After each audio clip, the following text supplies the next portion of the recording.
Good afternoon, everybody. Welcome to the COINGEEK Weekly live stream. I am your host, Mr. Kurt Wilkert Jr., rocking live from sunny South Florida, where it is all the things you expect. About 80 degrees and breezy and mostly sunny. So pretty good day to be around here. But we are going to be having a very special guest today. One of the first Bitcoin developers, arguably Satoshi Nakamoto's first friend.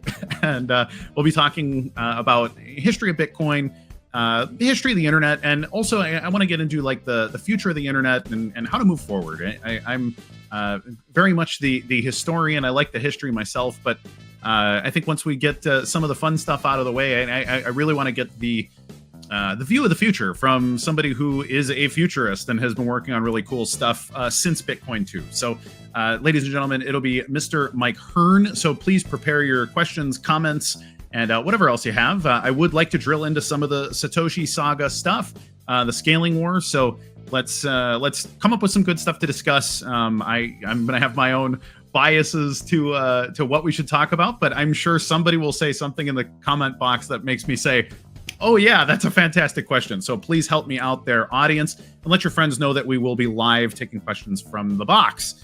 So it is Tuesday, which means also my latest article came out. I actually did kind of a quickie this week talking about how to send transactions over SMS using the new tool by Dan Wagner. Dan may be watching. So Dan, if you're watching, good stuff, really cool tool, nice onboarding tool for the Bitcoin ecosystem. And you should check did I pin it? I don't think I pinned it. Check my posts on X. It's one of my more recent posts. And you can read about how to SMS people some coins. And pardon me, we're also going to probably be going a little bit long today. So you're going to need to prepare yourselves, do a little breathing exercise, clear the head, hydrate, and all of that. Make sure you get your electrolytes because this one's going to be kind of a cracker, I have a feeling. So without any further ado, I got to thank the sponsors here. Thank you, Rock Wallet. Without you guys, we wouldn't be able to have all the fun that we're having here. So Rock Wallet being the non-custodial solution for your Bitcoin, Bitcoin Cash, Bitcoin SV, your Ethereum and stable coins, and a couple other things too. It is a completely non-custodial wallet, but it also offers in-wallet exchanging. You guys are great. Really good team too, just nice people. And I actually intend to be seeing some of them in Miami over the next few days here. And then also our friends from Champions TCG. The TCG team is really killer. Imagine tokenized coins and cards on Bitcoin. What a good time. So everybody, they are doing really cool stuff. They have been a fantastic sponsor as well. So please hit up our sponsors so they continue to sponsor the show and I get to have more fun with you and bring on some good guests. So we're going to play the Rock Wallet ad. I'm going to not strain my voice talking about my own nonsense, and we're going to come back in about 30 seconds with Mr. Mike Hearn.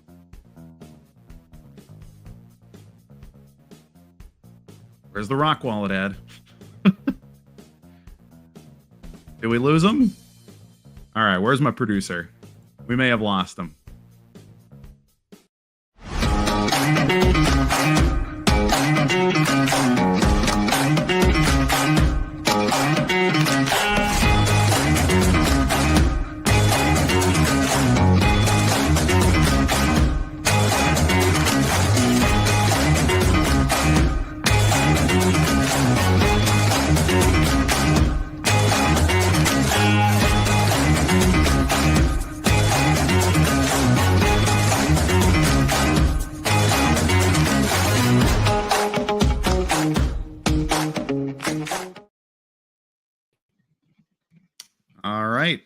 Mike, welcome to the show. Hi there. All right, let's for anybody that doesn't know your backstory, the Wikipedia version, you're an engineer from Google and got into Bitcoin early and whatever, but how would you like your story told? What's the best way to introduce Mike Hearn in your opinion? Do I actually have a Wikipedia page?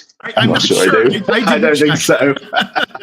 Well, I guess if I did, I guess what it would say is what you said. Basically, I got involved in all of this a long time ago in 2009 because I was very interested in internet money, and no one was. Basically, there were 20 people on the entire internet who were interested in this topic at that time. So we all found each other, and I found Ripple. This is before it was a company, of course, and then through Ripple, I found. Well, actually, I started at this Yahoo group about people who enjoyed talking about community currencies and things. And from that to Ripple, then from Ripple to Bitcoin. And then, I thought Bitcoin was cool and got involved and started developing for it.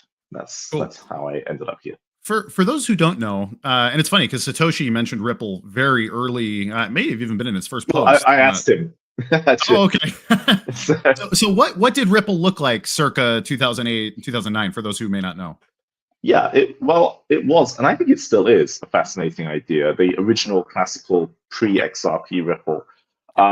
It wasn't software you could download and run, really. It was a theoretical system at this time.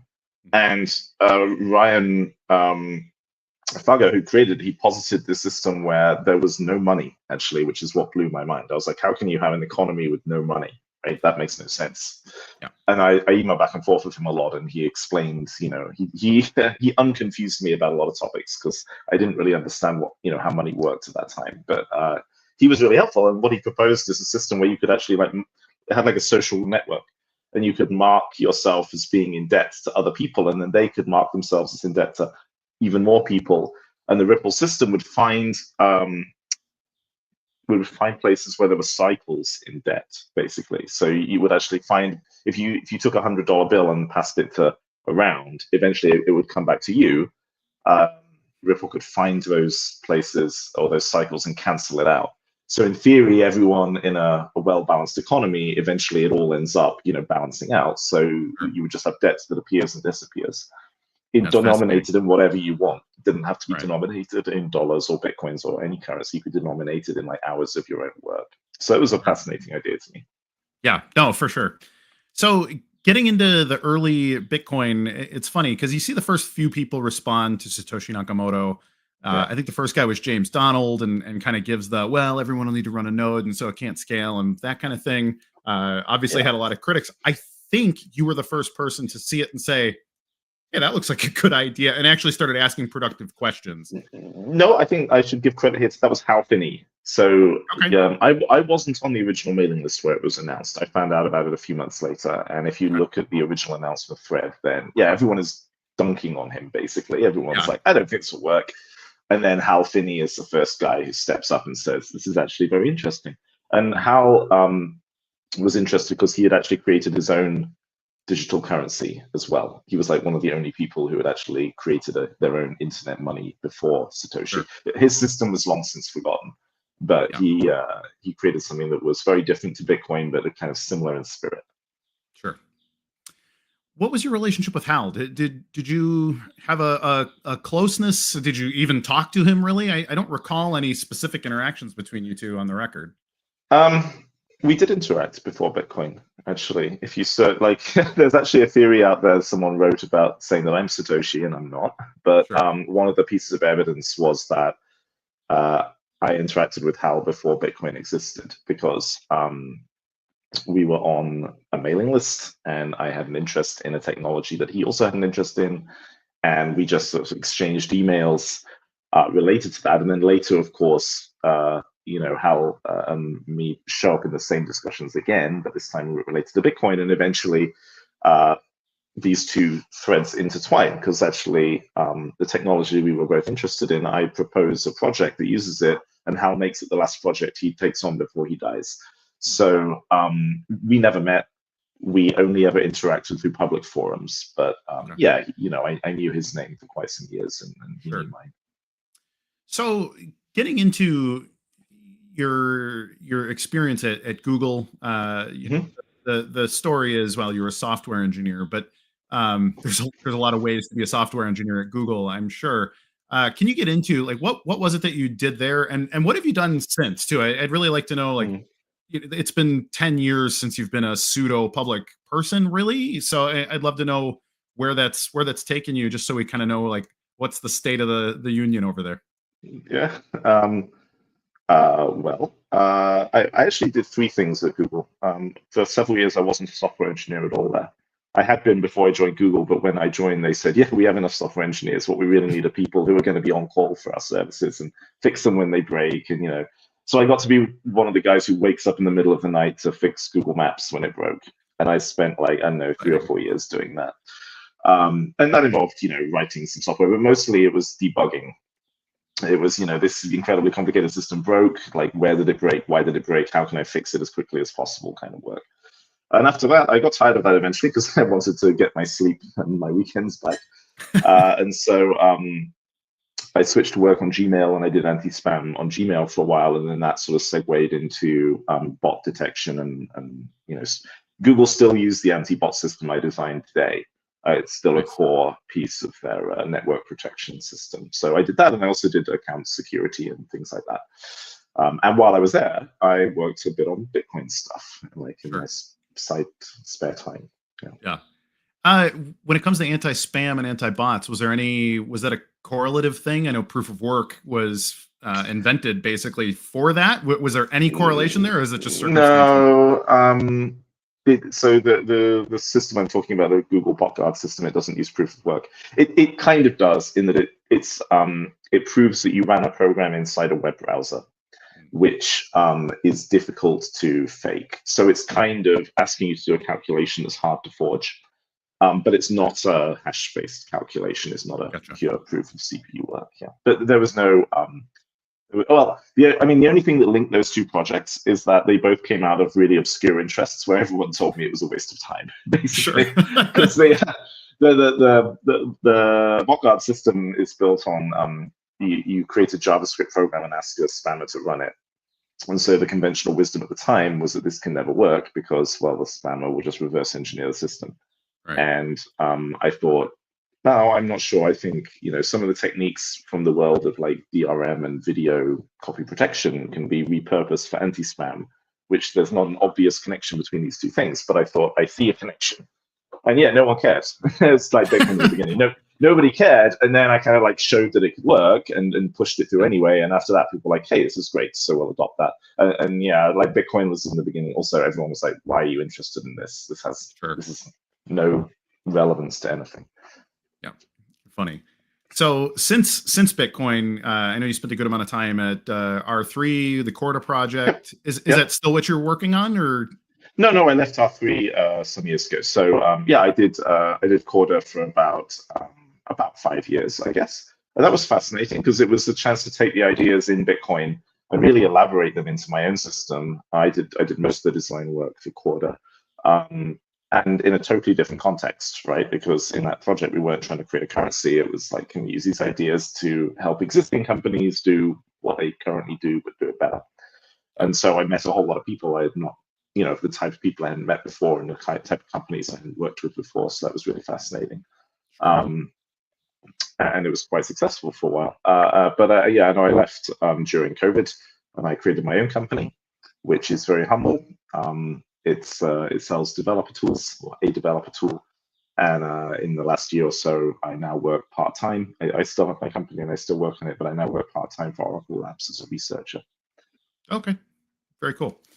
Any relationship with Ian Grigg ongoing? I know you two worked together quite a bit a number of years ago. Is he still? He was there very briefly at the beginning of R3, but he left fairly soon. So I think I met him like once or something. Like that. Okay. Oh, I assumed you were a little closer than that. No. Okay. He seems a nice guy. He is. He's one that I've had the opportunity. He's been on my show and we've met a couple times as well. So yeah. Oh, cool. So getting into Bitcoin era stuff, I think if you just Google Mike Hearn, you're going to get probably one of three things. It'll be your fights with the small blockers. It'll be your farewell letter to Bitcoin, and then probably long trolling Reddit forums about what a fool you are is what I'm guessing will come up if Googled. Don't forget the bodybuilder. There you go. So when you think about Bitcoin and your initial response to it, like your questions to Satoshi showed a curiosity that I really appreciate. So they led to some of Satoshi's best responses. Is talking about we can scale faster than Visa with today's hardware, and some of these things that big blockers will quote these things, and they're out of context. Like you may not realize that these are responses to your emails to him and things. Yeah. What is your looking back now? 9-ish years after leaving the project, do you still feel like like has your view about the technology changed in light of how the culture and things have changed around Bitcoin? Because I think the culture's changed drastically. Or the perception, like when people think about what is Bitcoin, most people aren't even asking these questions today. They want to hear about ETFs or what Michael Saylor is buying this week or whatever. But um, has your fundamental view, if you were to go back and put yourself in the shoes of 2009 Mike, do you still feel the same way about the basic questions about the technology, or have you sort of written it off, and do you not find the technology as compelling as perhaps you did? I think the technology is still very interesting. I think it is still very compelling. I mean, I think what has changed, for me in the last 15 years is definitely, I have a deeper appreciation of the social side of these projects and how hard that is. Yeah. So, 2009 era Mike thought, if you solve the computer science of it, you can create internet money that's decentralized. Boom, done. It's like, oh, it's an open source project, loads of those out there. What's the complexity of that? And yeah, to 2025 era Mike is like, forget the computer science. That's the easy part. Yeah. The hard part is the social science, if you want to call it that. Yeah. Well, and it's funny. I think that's absolutely true in that. And I actually went through a similar thing. I've discovered Bitcoin myself in sort of 2012 to 2013 is when I really got into it and was like, oh wow, this is great. Everybody's going to think this is great if they just could understand what's happening here. Right. And then, and I came to realize, like, oh, people don't want to understand. They want to earn money, which in hindsight is a very obvious response. Yeah. People are right. people invest money in all kinds of crazy things because they think it's going to make them money quickly. But if you could go back and give yourself a piece of advice, maybe before things got really toxic, and I think between you and some of the key, like your Gregory Maxwell types, I think you two in particular butted heads really hard. Do you think, what advice would you give yourself circa, that 2013, 14, 15 era that just got really, really bad? If you could just if you could do a redo on like one or two things, what would it be? I guess I would have done two things. One is I would have pushed back a lot harder against this notion of like Bitcoin Core. Well, firstly, I came up with the name Bitcoin Core. That was a mistake. Like that sent all the wrong messages. It sounded good. I still think it sounds good as a name, but it sent all the wrong messages because it implied that this is like there's a singular unitary core, right? And what we should have done is like call it, I don't know, Bitcoin Alpha or something that like implied there can be others that are just as good. Because that was one of the sticking points that the community got like sort of stuck on, right? It was like, we can't have alternative implementations. We all have to use software from one website. And the second is, I would probably have tried to help out more with the foundation, which sort of went off the rails. I mean, I was involved. I did help out a bit, but I wasn't really, I was on my periphery. Because I think, if you have a somewhat formalized structure which brings together all the different stakeholders and provides, some structure around working out what people want, it's much less subject to being hijacked by random nobodies who are like using sock puppets and stuff. I don't know if those things would have worked. I don't know if they would have made a difference, but that's probably what I would, send back in time. Well, that's kind of when you look at the culture, I think it's a jargon thing. It's the same reason normal people can't relate to like brain surgeons or heart surgeons. The same reason they can't relate really well to high level software developers is there's a certain amount that they understand, but there's the 95% of what they're actually doing that you kind of can't grapple with until you've done it. And I think that gets maliciously, probably isn't the exact right word, but I think it can be used maliciously in a lot of cases. You can see this with, surgeons or high-end lawyers, like they're hoity-toity, and that's a little bit part of the culture. And in the dev space, though, I think the difference is that they're creating. So it almost has this like wizardry, godlike aspect to, I can just have an idea, I can code it, and I can create my thing, and it just becomes this new extension of me. And so there's a little bit of I don't even know, like a magisterium to it that is a little hard to quantify. And I think that. Well, go ahead. I just wanted to say that like it works to the favor of, well, we should just trust the core developers because ultimately the conversations that they're having are above my head. I can understand the first two arguments, but all the here's why it can't scale, and here's the sinking problem, and here, all these things that we got lost in, I think, in the scaling debate. Most people, I think, just felt unqualified to debate and then decided to just go with, I don't know, the majority seems like they feel this way, and I'm going to go that direction. Do you think there's a way around that from like a governance standpoint? Governance is another thing you've talked a lot about, especially in regards to the Bitcoin Foundation and things like that. Do you think that can be ushered in? Is that even possible at this point in the maybe even the whole blockchain space, or is it just a pipe dream? Well, I mean, something like the Bitcoin Foundation absolutely could have worked, right? It kind of fell apart with the specifics of who signed up and who was involved early and so on. But such foundations, exist for a whole lot of projects, and they kind of often do help. It's interesting you're using words like, magic, magisterium, wizard, this kind of thing, right? What you saw in that debate was definitely two sides, and the small block side very much leaned into that, right? They were like, you cannot possibly understand what we do. It's far too wizardly. And people like Greg actually, leaned into this notion of wizards and magic and magic internet money and all this kind of stuff. And then, you had like the people like me and Gavin and so on who were saying like, no, it's just software. Yes, there's some skill involved in C++ and all this stuff, but it's not magic. You can understand it too. And we definitely didn't do it. I mean, given that it was a novel algorithm and so on, a lot of people did end up understanding it. But definitely something that struck me when I was talking to people in 2014, 2015, was how many people I met who thought they understood the blockchain algorithm but didn't. And I hit this problem again and again, where someone would be an enthusiast or even appear to be a developer and would be like arguing with me about something, and then I would, say something. Like, I would realize they had a very slightly incorrect understanding of what the algorithm was doing in certain cases, and that was one of the things that was leading them to, to sort of argue with me about stuff. And that was tough, and I wasn't sure what to do about that, because like by this point, lots of people had learned about Bitcoin, and they were going to conferences for years, and it's very hard at that point to correct misunderstandings and things. Also, some of these issues are just very subtle, but they were understandable. So I spent my time writing blog posts and things, or some of my time writing blog posts to try and demystify some of this.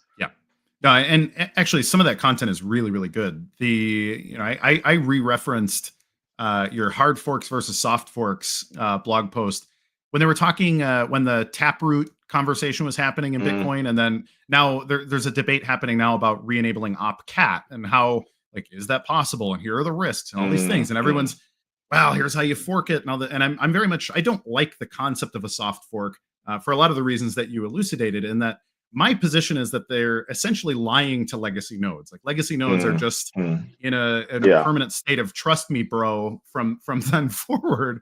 And I make these arguments, and it's funny. I had somebody on X tell me today, like, oh, you just don't understand. And so I still see the exact same sort of toxic, recursive, stupid debate tactics there. But I think the thing that stands out too is you're always very real world and very practical about, hey, you know what? Tokens are going to be regulated, and if it's an illegal security, that's going to be a problem, and you should just issue it in a way that is fair for reasons of X, and I think you always had a very sort of a business mind, where almost everybody else involved had much more of a sort of scientist, cypherpunk, or a deeply political slant. I think those were the two things that are primary to Bitcoin culture, especially a decade ago. But you had a much more like business cast and a little more of a practical sort of view of, hey, here are some business ideas for people that might want to use the technology. Do you think that might have been a key reason why maybe you were targeted, or maybe why you and the cypherpunk contingent failed to come to an accord on much? Is it a worldview thing? I don't really think it was a worldview thing. I mean, I think there was definitely a massive shortage of people who had the necessary background to do something like Bitcoin in that project. Like, if you looked around, if you looked around and said, who's of the developers, has anyone ever ran or has anyone run a large service that handles a lot of traffic? And that was like me and no one else, basically. Right. So, you had a few developers like, Jeff had done some work on the Linux kernel, and Gavin had done some work on, VR in your browser in the 90s, and I'm sure other things too. But the basics of, we have a service, it's to be taken seriously, it's going to be critical, right? If it goes down, people can't buy and sell things for their businesses and food and all that. It's got to work. And I've been on call for Google Maps for years, and on call for systems where if you break them, then you lose $1 million a minute. It's crazy. And so a lot of the things that I was saying, I felt were kind of obvious, but they weren't obvious to everyone. And in particular, I think the worldview difference was, most people were like, the tech is easy. We don't really have to worry too much. Like the hard part is the ideas and the wizardly thinking. And I'm like, no, forget that. The hard part is just keeping this, thing from derailing. Because it means the hard part is like constantly fixing all of these little problems that aren't sexy or clever to work on, but it just takes a ton of work. And that, I think, that message didn't really get through. So like a lot of the stuff I wrote about, some of it, in the later years was more about governance and social stuff and all these problems. But in the earlier years, I was like, things like denial of service attacks are a problem, not only the ones that are being discussed, but more basic ones. Or yes, it can scale Virginia. Computers are fast, and we can optimize, and you can distribute nodes over multiple machines if you need to, and a lot of stuff that was kind of basic for that time, but people in that community hadn't been exposed to it. Because also, and the other problem was a lot of them were students, actually. Yeah, no, I think that's a really interesting one. Is a lot of people were they're working on their doctorates, or like these are the kind of people that have extra time to play with a new project, right? And so it's like, oh, cool. If I do something novel, maybe I can add this to my PhD thesis, and that'll be cool. Yeah. And so even like your Adam Back and stuff, like when he, initially talking about block size upgrades, I think he was in favor of doubling the block size for, I don't even know, a 3-4 year period or something, up to 8 megabytes or something like that. Like, he seemed very amenable conceptually until all of a sudden it was actually at the door, and then the culture shifted to, here's all the reasons this would be dangerous. Now, I've theorized that might have something to do with like venture capital money and some of these other things. It all seemed very convenient that the Blockstream pitch deck was being shuffled around at the same time there's a big narrative shift. But that's me. Well, if you ask them, it's me being a conspiracy theorist. But what do you think the role of big money, big capital, some of your early investments from like CME Ventures or MasterCard Ventures, or some of these things, do you think they wanted to keep Bitcoin in a bottle so that they could catch up, make their own blockchain patent fortresses, or those kind of things, or is that all? Am I crazy? What do you think? I don't think the investors had any kind of plan in that way, if that's what you mean. I think they just were like, this is cool. We've got, this is during the ZERP era, so there's just money everywhere. There's like, this is cool, there's things happening, let's spray money. I think, the Blockstream guys, it's very hard. I still don't know today, whether the chicken or the egg, which came first, because, some of them have been, before Blockstream existed, they've been making kind of small block type arguments. But then at the same time, others who had not been got hired, right? And then suddenly the money is there as long as they agree with their new boss. And so the money leads to their position, which leads to the money, which leads to their position. It's sort of circular, right? I don't know if you can disentangle these things. Certainly, an environment where you can create a business where you're like, I have no idea how we're going to make money. We're just going to fund Bitcoin core development, and then people give you money. That's enabling for all kinds of very academic, disconnected from reality kind of thinking and actions. So yes, one of the things that I think would have been, we should have focused on much earlier is this notion of like companies making Bitcoin implementations and selling them instead of it all being open source, right? Like there was a decentralized system does not require all the software to be open source, but we acted as if it did. Sure. Well, it's funny. So I run a mining pool, and that's been one of our major ethos things too, is that, hey, we'll take the reference client and we will optimize it for whatever our commercial goals are. Like, that just seems like a very obvious step. and something I've theorized that your major pools are probably doing anyways and just not talking about because drama. Oh yeah, I'm sure they are. I'm sure lots of people take that code and modify it. That's absolutely fine. I mean, I think we could have pushed harder on re-implementations from scratch, right? And said like, oh yeah, there's no reason everyone has to run Bitcoin Core, and there needs to be a process and a group structure where different implementations can coordinate on changes. And we should have set up that like competing market of implementations earlier. Sure. So looking at the way that stuff went, I always think of three guys, and it's you, Gavin, and Jeff seem like the voice of reason on the big block side. And you guys didn't agree on everything either, but I think looking at Gavin without criticizing him, because I don't want to criticize him. I like Gavin as a person, but I think his personality was a little too soft to be in the role he was in, to kind of be that lead developer role. And I think he was easier to bully than perhaps Satoshi would have assumed or whatever. And you were always a little more like very willing to just come in and fight. Whereas I think Gavin was a little bit more of a take a step back, try to be a peacemaker, try to come to some sort of social consensus.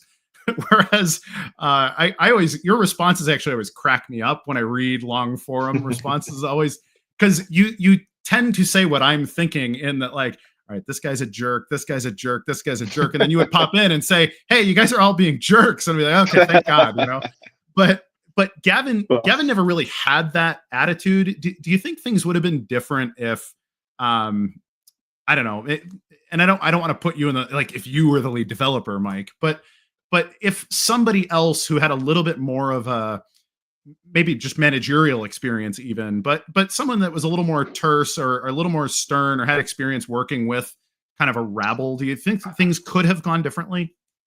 That's a great question. I mean, I don't know. If you look at the open source projects that have succeeded over the long run, the people who run them do tend to be pretty, they often struggle to balance, being aggressive and just laying down the law and, being the sort of community builder type, right? The most obvious example of that is the Linux kernel, where, Linus is, sometimes been very much like flaming people in public, and other times he said, "Oh, I'm sorry, I'm too, bolshy," and it's just really hard. And I don't, at the moment he's actually getting flamed for the opposite reason. He's being, some people are saying, "Oh, he's not, he needs to step up and provide leadership over rust in the kernel," and he's just letting his lieutenants fight about it. So it's, leadership and culture and institutional design is like a way harder problem than I think any of us appreciated back then, right? And yeah, the difference between projects that work and projects that don't can boil down to very random quirks of individual personalities. For example, most obviously, if Elon Musk was not who he was, there would not be rockets that land themselves, right? No one else managed that. No one else thought it was possible. That's just like if he had died in a car crash 20 years ago, it just would never have happened. So, I mean, I think what I would have done differently is, I would have said, right, Bitcoin Core has one maintainer. If Satoshi put me in charge, I would have said that would have been me. Please fork, right? If you disagree, the fork button is right there on GitHub. But like, go set yourself up as an alternative maintainer, and we will work through the issues of compatibility and bug for bug compatibility, and then I just said, right, Bitcoin.org is going to point people towards different implementations and things. I understand why Gavin kind of panicked and were like, I'm just going to add a bunch of people to the repository with no clear structure, because that was very quick and easy to do. But it's not what I would have done. Yeah.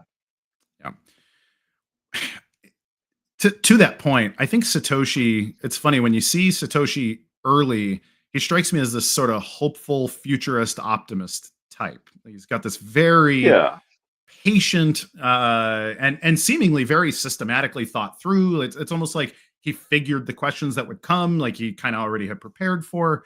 But then later Satoshi, you're sort of 2010 into 2012, which I think 2011, 2012, he didn't talk much to anybody anyways, but he seemed very short, consistently a little grumpier, and his last farewell, so sort of talking about like, okay, WikiLeaks, Julian Assange, like, hey, maybe we should stop talking about pirate currency or whatever. And, hey, thank your devs for doing a good job, but peace out was kind of the exit, which is a little bit of a like, okay, that wasn't a grand exit. But I've always sort of read that as kind of a deep frustration. And I'm wondering if you read that the same way, or if you had any thoughts on maybe where Satoshi's head was at or where his emotions might have been when he sort of bowed out of the project. Well, I mean, obviously we don't know anything about what was going on in his real life. I understand that kind of frustration, right? I mean, when the most enjoyable time in any project almost is when you're on your own and you're like laying down the beginnings and dreaming about what could be. And then, other people turn up and other people can be difficult to work with and, disagree on things, especially in a project as expansive as Bitcoin with such open goals. And yeah, you could see that, like, I don't get the sense, for example, when I was interacting with Satoshi, that he was a sort of gold bug, a kind of hyper enthusiastic Bitcoin Jesus kind of figure, right? He definitely wasn't. He was just sort of like, I'm going to experiment and see if people like what I built.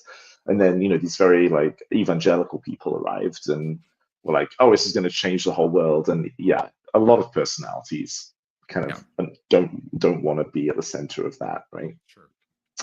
So I kind of understand. I mean, I backed out too. I was like, peace out, guys. I'm out. Yeah. So I do understand why he might have made that decision. Yeah.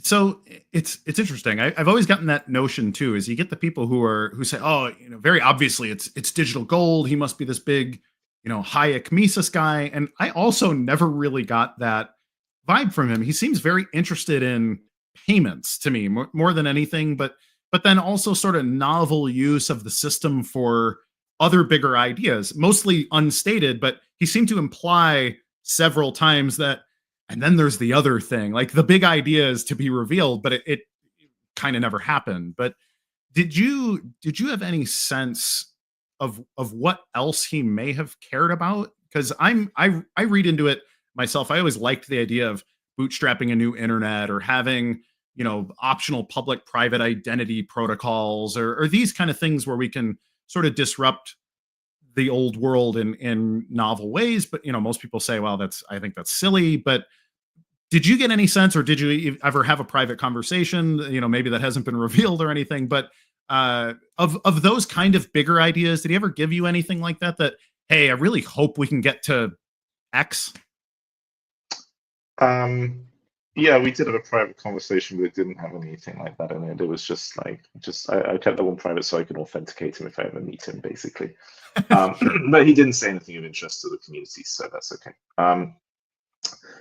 I mean, so the white paper is quite conservative, right? And then in his messages, he was a little bit more, futurist and evangelical, but not a huge amount. Yeah, I don't know. I don't think there was like a really big thing. I mean, he was interested in building applications on top of the protocol and smart contracts, right? That was kind of like the big thing that I think he wanted to explore next. Beyond that, I don't think so. I mean, what were you thinking of when you said he had a? He talks about like bootstrapping tokens, like the kind of stuff that seems very trivial today because everybody does them. But he talked about creating secondary tokens that you could drop into, I think he specifically said, use in an adult site for extra privacy or some of these other things. Like, I mean, I think a lot of this, these discussions came out of people asking, what can we do with these contract features, or how can we achieve X or Y? And then, he would go away and think about it and come back with like, well, actually, you can use the protocol in this clever way. I don't think he cared all that much about any individual use case or application beyond payments. But yeah, if other people asked, he was happy to explain how to do it. Yeah. You were mentioned quite a bit in the Hijacking Bitcoin book. Have you read the book? Yeah. Okay. What was your take on the book in general? I think it's good the book exists. I mean, I felt it was pretty good. I agreed with most of what was in it. I suppose it should be obvious. Yeah. I felt like it was very much, I wasn't sure what would happen if I gave it to someone who, well, actually, I am sure what would happen, because I actually asked for it for Christmas from my parents, and then it turned out my dad read it before he like wrapped it. So oh, funny. He wanted to know what was going on, and he was never, my parents had never really, dug into Bitcoin deeply. They don't really know that much about it, so that was interesting that he read it. I felt it was quite like this happened, then this happened, then this happened, then this happened, right? It didn't really like build a wider narrative, I felt. It was very much a historical retelling of events, and then a kind of like, Edward Gibbon, the rise and fall of the Bitcoin empire, the decline and fall of the Bitcoin empire would be a different kind of book, right? And there's probably scope for, well, there are so many books on Bitcoin right now, actually, but there's probably a scope for a more magisterial take on events, right? Yeah. So in that, I mean, actually, I thought it was quite a good book because I think it was really fair. I think it was not emotionally written, and I think you'd have to be pretty hard line on one side or the other to say it was unfair in some way. But it also played a little bit like a Bitcoin Cash commercial, which to me, doesn't like it. I think it took away from it a little bit. But I'm curious, how much have you followed sort of the big blocker fork stuff that's happened, like your Bitcoin Cash, your BSV, and sort of like, hey, here's the broader stuff, like what Bitcoin is capable of. Have you kept up on much of that, or is it outside of your interest at this point? Yeah, I mean, there's a bunch of questions in the live chat asking something similar, right? Yeah. I haven't kept up with it that much. If you were to ask me about the ins and outs of what's happened in the last few years, I'd be like, I don't follow that stuff anymore, right? When I decided I was done with Bitcoin, I was like done. Now, every so often, people email me with questions or, ask me to do something like this. And so, I'm still willing to talk to people about it, right?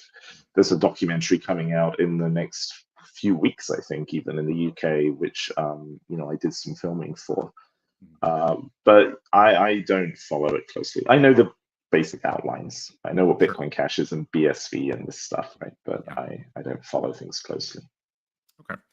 Do you think there's a room for there to be like a Bitcoin style, money system, or has that sailed because of how much the brand has been sort of confused and muddled? And I think there's two ways to take it. You could say, oh, blockchain is still a great technology. Somebody might create something really useful with it, but Bitcoin is now, it's just this investment thesis, like just buy, MicroStrategy stock if you want to play that game. But what do you think there can be a Bitcoin style cash that wins the game, or where do you think we go from here? Yeah, I've thought about this quite a lot over the years. People ask me this quite often too. It's really hard to see how the Bitcoin brand itself actually takes off again as real money. It could happen though, and the brand is so well known. I guess if any of these coins take off, it would be something that has the word Bitcoin in it. It might be Bitcoin Cash or whatever. I don't know. Yeah. That said, there have been places in the world where there's been a ton of pressure to use it, like in Argentina, right, with the inflation, and a bunch of places where we used to say, oh, Bitcoin would be useful in these places, and it would have been, but it still didn't take off. And I think just the difficulty of people like working out, oh, I bought the wrong kind of Bitcoin and now I can't send it with my wallet and stuff. That makes it really hard. So at this point, I'm tempted to say it would need a total reset around. And probably if you toss the Bitcoin brand, you probably also toss the protocol, because we know how to build better versions of it these days, I think. Yeah. One idea I did explore a few years ago, just in private, was the idea of a Ripple style, like getting rid of money as a concept. So in that system, you would have a basket of stocks, like shares on the markets, or basket of assets. And when you want to buy something from someone, you're actually like trading these, you're going out and doing market operations to trade these in order to eventually end up selling some things that this guy wants over here. And there is no currency involved at any point, or if there is, it's only an intermediary. And that's sort of a pretty radical idea, because it means you don't have prices anymore, which means you can't have like menus in restaurants with prices on and things. So you kind of end up needing almost like AR, you have to be able to hold up a phone and see your phone has to work out in real time what something would cost, and it's specific to you. So you can think of like more radical ideas like that, which might one day take off. But yeah, just the existing Bitcoin protocol and brand, I'm so confused now. Yeah. Well, especially, I mean, there's, I don't even know, 20,000 blockchain tokens and coins and all this stuff. And it's, they're all essentially variations on like 3 or 4 ideas. So it's a weird place. Well, and then the whole meme coin thing means that a lot of people just think it's just a joke. They're like, oh yeah, coins. So those are those joke things that it's basically just gambling, right? So to convince people, no, you can buy your groceries with these. That's very much an uphill battle now. Yeah. Well, and I think, I mean, it's been muddied too. In 2008, there wasn't Venmo and Zelle and all these other, I mean, there's centralized payments are actually quite good now, where Satoshi was trying to solve a problem of simple payments between people, because I think he had at the time credit cards or PayPal, at least in the US. So absolutely. The existing systems have got a lot better. And when I was still taking part in the project, I sent an email at one point to the Bitcoin list, and I was like, hey, I asked for one of the very first contactless credit cards, and I got one from my bank and tried it out, and I was like, this is actually a really good user experience. And it's fast. It is. We need to like make something as fast as that to be competitive. And no one understood, right? They were like, what do you mean competition? Right? We were just like, of course Bitcoin will take over the world. What are you saying, that credit cards might be competitive? Are you a traitor? And I was like, yeah, it's just like most people don't care. They just want to use something that's fast and easy, Yeah, no, it's very true. Like we're such a weird insular group of people. Even now, there's probably 100 times more people involved in Bitcoin in the last 10, maybe more. But the quality of understanding and what's even happening, I mean, most people are just holding coins on either Coinbase or some other vehicle. It's just a chart to them, and almost nothing else. But it's funny. I got a DM in the middle of this conversation from a guy named Andy, who created the Bitcoin XT subreddit when that was a thing. He said he wanted me to know that Gregory Maxwell now pulled some strings at Reddit and controls that subreddit. Oh, really? As of the last year or so. So that's crazy. Thank you, Greg. But what kind of strings do you pull at Reddit to take over someone else's subreddit? I have no idea. I think he knows everybody at Reddit. But that site is such a joke. Incredible.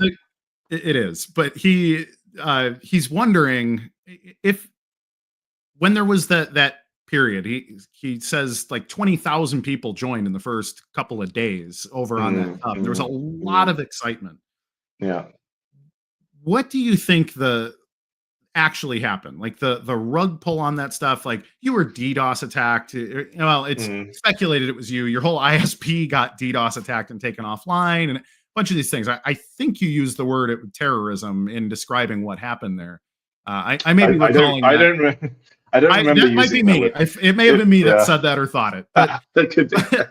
But it wasn't me whose ISP got taken offline. It was some guy in New York. But yeah, I mean, there were a bunch of people. I mean, I think so. One of the interesting things, one of the interesting conversations I had in the early days of designing Corda was with people who worked at Barclays Bank. And they were like, yeah, okay, so these algorithms are cool and it's a nice design, but like, who's going to set up the network? And I was like, oh, well, we've got this we've got this network, and it's going to be a peer-to-peer network on the internet. And they're like, no way, right? Who's going to set up the physical network with like the cables? Who's going to arrange fiber links?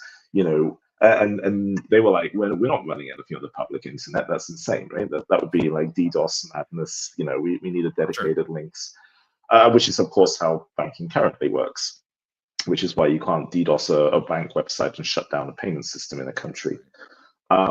I think what the whole XT events revealed is just how thin ice Bitcoin was skating on was, because anyone could have done that at any moment, right? And it didn't have to be internal fighting. It could have been someone external who just shuts down the Bitcoin community and says, hey, when I turn it off, I'm going to expect to have a lot of coins in this, in this address. Otherwise, I turn off the peer-to-peer network. And there was no real defense against that at that time, right? This is again one of those things where if there had been a strong foundation, a foundation organization that was strong and well run and competent, then they could have done things like set up dedicated links between exchanges, and they could have started building out a core network that wasn't the public internet. And that would have made things look very different. But yeah, it just wasn't done.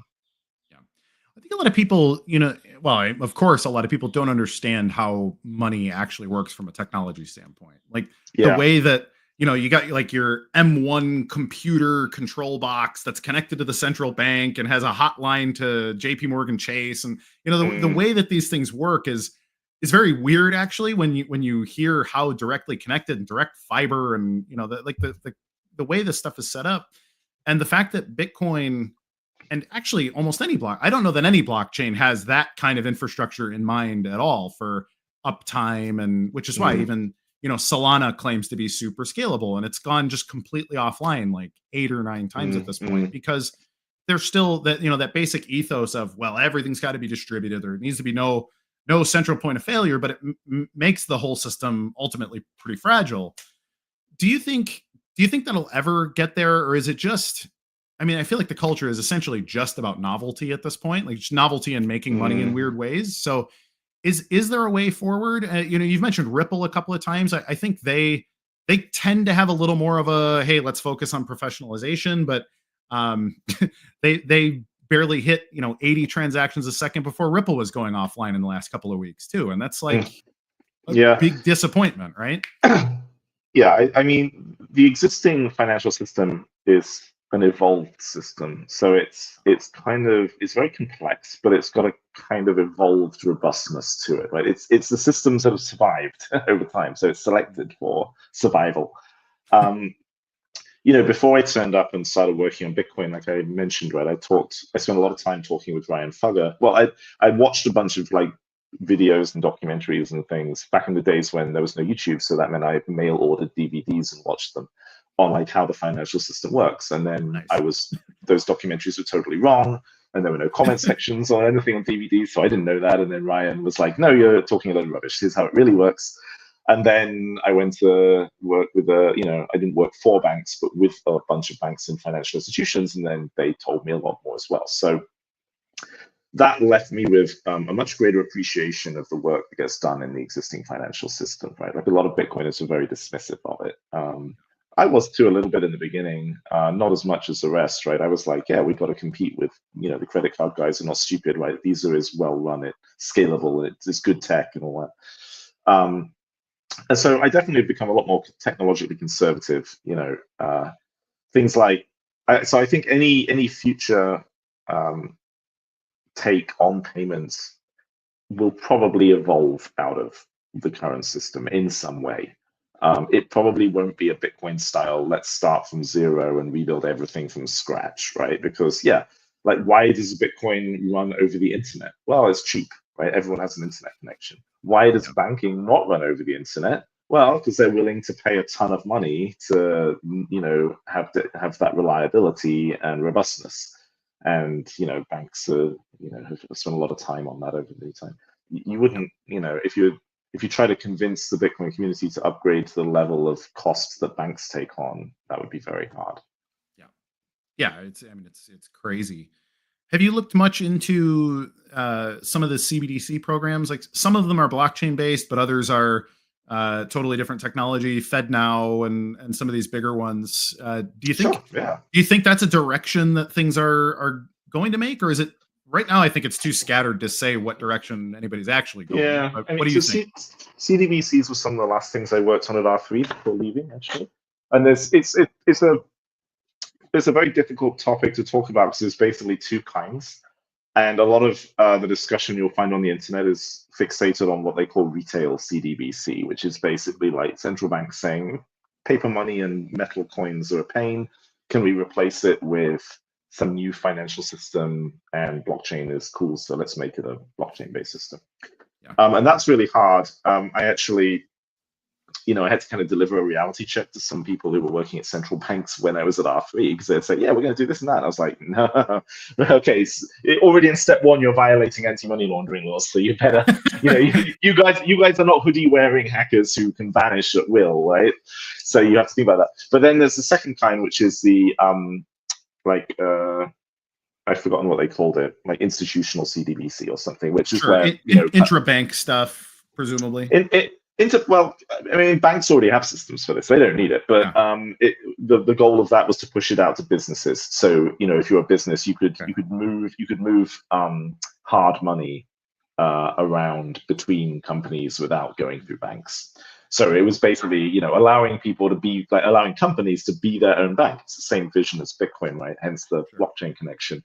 And that was way more feasible and also useful, but to make that really useful for people, it wasn't enough to move money around. That was one of the core insights that we had at R3 and put into the design. You've got to be able to update. The benefit actually comes when you can move money and atomically update some other database in one transaction. So either the money moves and the asset is updated to have you as a new owner, or neither happen, but you can't have the money moves and then the asset isn't updated, or the asset is updated and the money doesn't move. That's when you get rec failures, and that's a big driver of cost in business. So, Corda was designed to allow you to do that by saying, I have 5 different things in this database, only 4 of which, one of which is money, and the other 4 of which are invoice tracking or updating the state of a loan or whatever.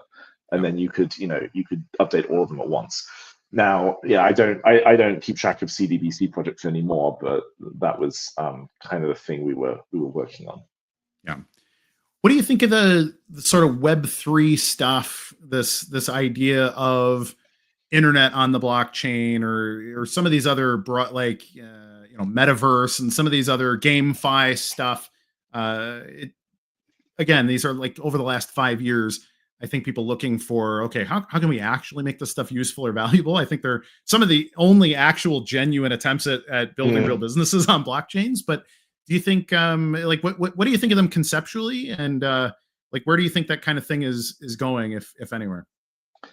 Yeah, I mean, I don't know anything about people putting the metaverse on the blockchain, but I can imagine that people have tried, because there's clearly been it reminds me of these old video games, like the Escape from Monkey Island or Day of the Tentacle, where you'd have this big pile of objects and then you've got a puzzle and you're like, maybe if I try the bucket with the broom, maybe something happens. So you just try combining random things together to see if that unlocks the next stage. And some of the Ethereum-based stuff sometimes reminded me of that. Now, like I said, that there's absolutely use cases for this kind of stuff, and we, in R3, we had this huge pile of use cases and all kinds of different customers coming and being interested in things, but they were pretty dry, right? They weren't cool. I'm going to do metaverse or I'm going to do games. They were we've got this paper-based process and we want to digitize it in a way that doesn't create a new centralized middleman, and can you help? Corda had in common with Ethereum this notion it had multiple applications running on one system, and they could interact and move money around as part of their operations and stuff. So that definitely useful things you could do that, but the enterprise blockchain space has a whole other set of difficulties, that are different to the public space. Yeah, it's funny hearing about paper processes. I gave a presentation to I forget what they were called, but it was some consortium of paper check writing companies. And they were explaining how they receive them, they mail to some central place, and they get scanned into a mainframe from the early 80s and processed. And this is still what's going on. And I explained to them how, in theory, you could have at the point of sale, that check becomes a token that is then transferred, and hey, here's how you could use the blockchain to speed your stuff up by 99.9%. And they enjoyed the presentation, and then basically said, well, if you can find a developer that could make it interact with the mainframe, maybe we could have that discussion, which was ooh, okay. Well, what happens when your last developer dies? Is the company gone? Or it's very interesting. Yeah, even when they're not mainframe, even when it's not legacy tech, right? It's a lot of times, a lot of these things stay very old or paper-based, and there's still a remarkable amount of just paper-based processes out there. For sure. Because digitizing it would create a middleman, a centralized system who would then have all of the participants by the goodies, right? So they prefer to stick with paper because paper is decentralized. And like their preference for decentralization is so strong that they would rather just like not upgrade to digitized processes. And they kind of know this is silly, but at the same time, it's like, oh, we can keep putting it off a few more years, right? Like in trade finance, the way they decide if a document is legit is there are just teams of people in banks who are like holding the things up and examining the kind of paper they're on, and like trying to work out, is this a legit document issued by some bank the other side of the world? And obviously, you look at this and think, oh, it should be digitized. But then the question is, who runs it? By who? Yeah. Yeah. Exactly. Digitized by who? So funny. Yeah. So I see a comment here from Siggy, who's a colleague of mine working on a project called Terranode, which is essentially a Bitcoin node, but all the processes are containerized out. So your script validation, all these things. And so the benchmarks on it in distributed consensus looks like 1 million transactions per second. And we're pretty excited about it. My company has been one of the testing operators of it. We're pretty pumped. Seems like a really cool thing.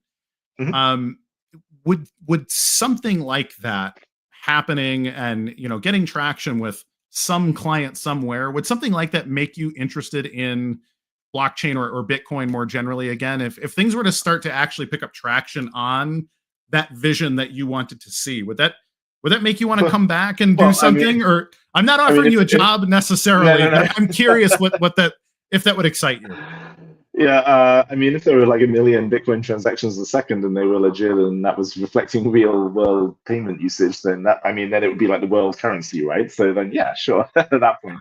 I think, I don't know anything about Terranode, but obviously the way you can scale all of these kind of things is, you can horizontally scale them to some extent. Yep. So the question is, where are these 1 million transactions a second going to come from? When we were working on when I was working on Corda and leading that team, a very common thing that customers would say is, but does it scale?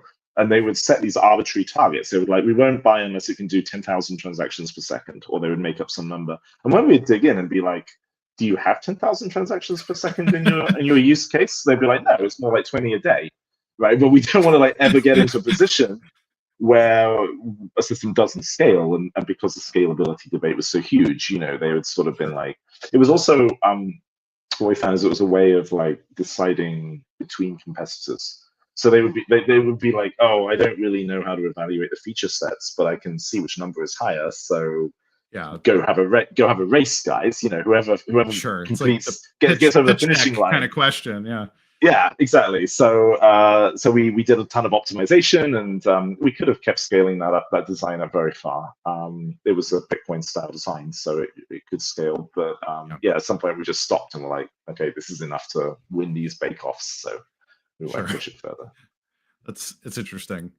What is something? So I think a lot of people didn't realize, because of the way that things went down, there's this presumption that Bitcoin doesn't scale fundamentally. That it's slow, expensive digital gold, and that's the meme, right?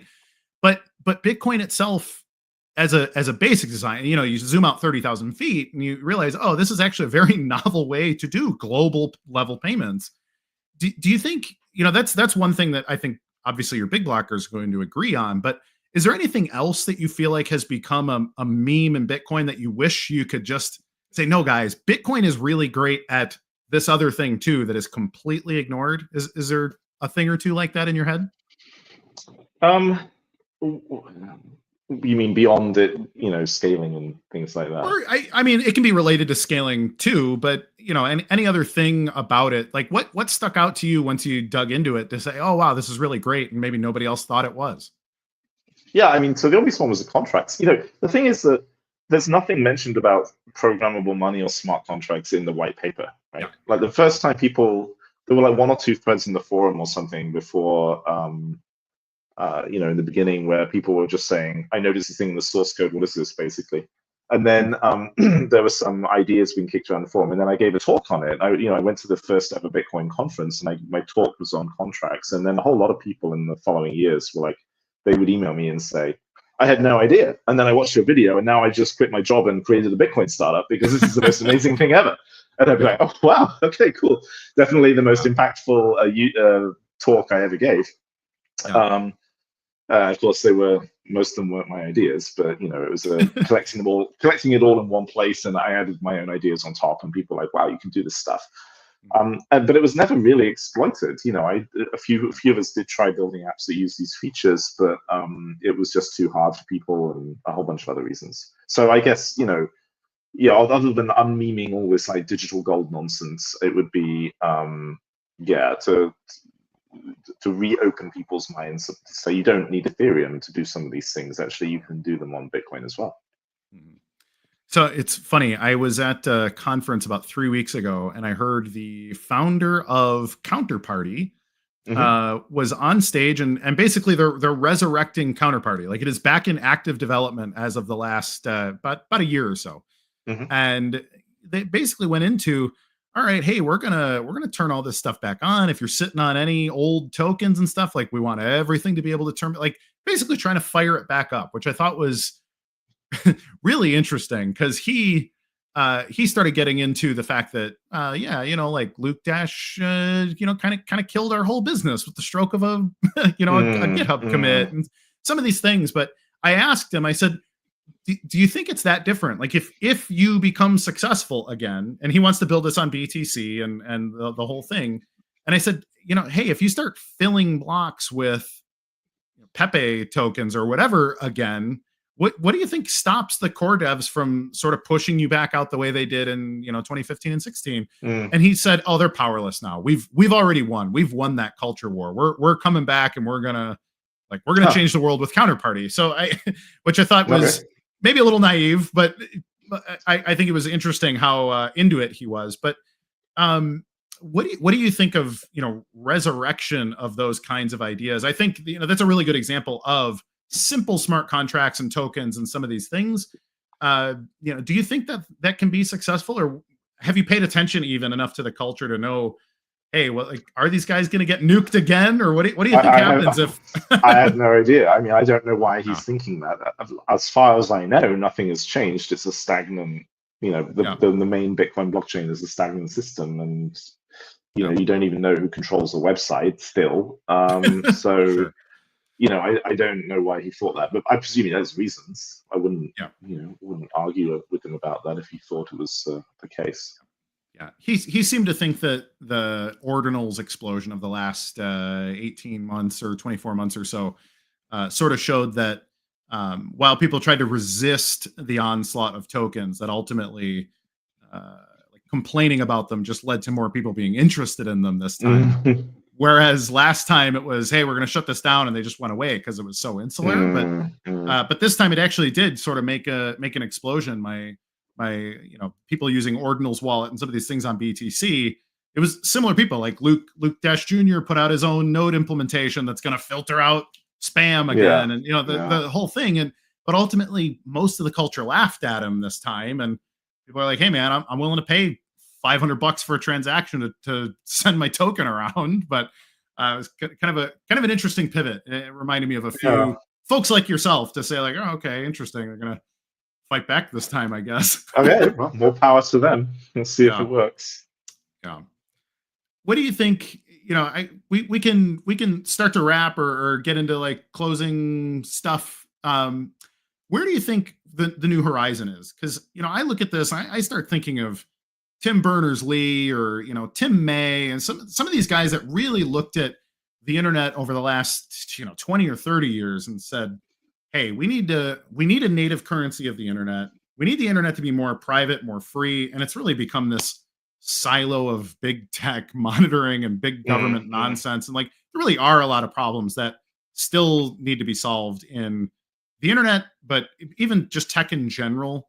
Where do you think that kind of stuff is going? Like the AI boom, the the crypto bubble, all this stuff. Do you think this stuff consolidates to a big win for like the next phase of human evolution or anything so whimsical as that, or do you think we've made too many bad decisions? Like, what do you think the next decade looks like for us? Yeah, this is so fascinating. It's such a fascinating topic. So the obvious the obvious next problem that we're going to hit, right, as a sort of society is we have these LLMs and other AI tech which are capable of amazing things, but the that's coming at the expense of two things that have been completely critical in the last 30 or 40 years. One is, people creating content because they want to get something out of it.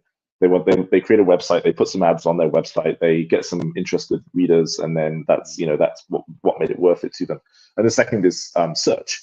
And now what we have is like, if LLMs are searching the internet and reading stuff for you, then no one's seeing the ads. The people who put content out there are getting nothing out of it. And in fact, even the search engine can't fund itself because people don't see ads on the websites nor on the search engines. So at the moment, there's this huge question mark, which is, if we switch to using LLMs to answer our questions, I mean, I hardly use Google anymore. Why would anyone create new content, right? But we must have people creating content because that's what makes these AIs useful to begin with. And so it strikes me that the interesting thing about the AI business model is people are proving they're willing to pay for it. So that's one thing. And then you can imagine, and some of these lawsuits that are working their way through the system now are turning into, well, maybe you cut the content creators in on the revenue. So you can imagine a totally different internet in the future where instead of it being powered by advertising, it's largely powered by micropayments of some kind. And then this kind of loops things back around to like, well, the existing financial system, it has a lot of benefits and a lot of other things, but yeah, like very fast, small, efficient payments is still something it's not great at. Contactless cards are the best. You can do that now. They've driven down the overheads, and they've made micropayments possible basically with contactless cards. Yeah. But if you just want to do it between businesses, that still basically doesn't work. Yeah. So, going forward, there seems to be a gap in the market for someone to say, yeah, we need a way to move small amounts of money around between users, AI companies, and websites, basically. Yeah. You can imagine a future web is like almost entirely, you can imagine like websites in the future would be like almost entirely devoid of visual design. They would be devoid of adverts. They would just be like text, right? And like occasional images, like kind of like the internet goes back in a giant circle to how it looked in 1991. That's the internet that I started with. Yeah. Yeah. It just goes around a giant loop, right? And then, but this time, we end up in websites that look like websites in 1993, but with this financial substrate, which means that when you send your personal agent out to gather information, part of the money is being spread around, and the people are able to monetize that.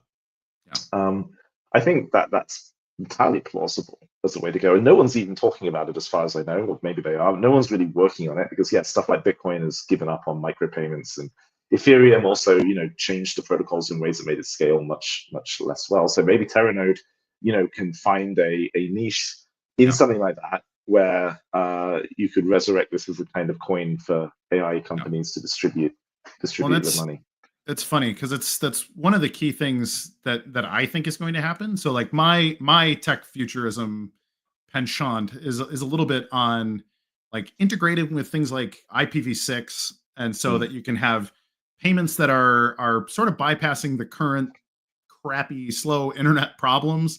Having multicast between necessary peers, and then ultimately having like a series of schemas that allow you to bootstrap an internet that is fueled by payments instead of packets, and then that kind of thing. And if we can do that, then essentially do what we're talking about. So the LLMs are over here, the actual content is over here, and then this payment substrate is all sort of integrated, and then that's the world as I see it. I think either we go that direction, or I don't know, or else we're going to have like the Chinese Communist Party in charge of the future of the internet at some point here. So I think there's if someone like came to me and were like, right, give up all the work you're currently doing, you've got to go work on internet money again, I would probably be looking at ways to integrate micropayments with HTTP such that the act of requesting a web page can be connected to the act of payment. And there's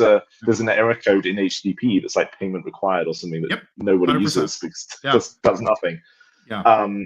And then the result might be that it settles up on a peer-to-peer network, or it might be some other mechanism. and yeah, I'd go around like integrating that into web servers and stuff. And I think that there's definitely a gap in the market for something like that today.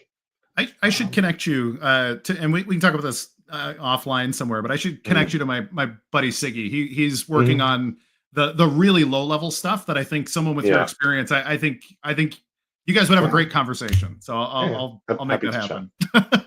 So and my closing thoughts, anything you want to leave us with, maybe Satoshi hints or riddles or anything else. What would you like us to go with? I don't know. I mean, do you want to take some of the live questions? I mean, we've done one, right, from your friend. I've been kind of reading. I've been letting them inform my own questions a little bit. So all right, yeah. Okay, that's good. Then they've been summarized, some of those. Yeah, I'm sure there will be a few people mad at me that I didn't put their question up. But I mean, I suppose, on the topic of Satoshi, the fascinating thing, right, is that he's maybe one of the only people ever who's proven you can make something that becomes worldwide famous and stay hidden, despite God knows how many people have looked for him. And I think that is maybe going forward. I mean, Bitcoin has not taken off as a replacement for regular currencies, but just that legacy might be in the end more impactful than the actual software he built, which is a fascinating idea to me. I like that very much. Mike, thank you for your time. It's really been excellent. It's been an honor. No problem. I've been writing your name and speaking your name in the context of history for about a decade. So it's really nice to finally meet you here. Are you London based? Because I'll be in London in October for a conference. I would love to have you out or buy you a drink or something if possible. I'm actually living in Switzerland, but I go back to the UK from time to time, to see friends and family. So sure. All right. Zurich area, perchance? Yeah, it is Zurich. Yeah. Oh, okay. Well, I go to Zurich about once a year too, so I'll let me know. Let you know. Yeah, no, it'd be great to meet up, shake your hand, and I'd love to buy you a drink. Well, I'm always happy to get beer. So let's do it. Delightful. Right. Thank you, Mike. It's been a pleasure. Have a great day. Yep. All right, everybody. So that was Mike Hearn, one of the first Bitcoin developers, one of Satoshi's really only true friends. Satoshi had a lot of enemies and a few allies. I think Mike was closest thing to a friend. Among the very small group of people that I think could have gone so far as to say that he was a friend. Mike, I think, stuck up for Satoshi in the ways that he deserved to be stuck up for, and that's something I think he can be proud of. So everybody, thank you for watching. It's been a long show, but I think it's been a fun one. If you could share with your friends, like, subscribe, hit the alert bell, let our technocrat overlords know that you prefer our content over the others. Maybe the LLMs will decide that we deserve success in our lives. But everybody, I think if there's one thing that really stands out to me about the whole thing and talking about the Bitcoin Civil War and all this stuff, it's that we many times, out of our passions, we fail to be good to each other, and we fail to see each other's humanity and try to solve problems that ultimately benefit us all. And I think if you get past the drama, most of us really just kind of want to do the right thing, whether that's selfish or unpleasant or whatever to some of us based on our values. That's where most of the stuff comes from. And I think looking back, over the last 15 years of Bitcoin drama, I think it's been a big failure to be good to each other from a lot of people that probably mostly wanted to do the best thing for the world as a whole. So everybody, thank you. It's been a delight. I bid you adieu, and we will see you next Tuesday at 2 p.m. Eastern Standard Time, just like every single week for the CoinGeek Weekly live stream. I am Kurt Wilkert Jr. Good day.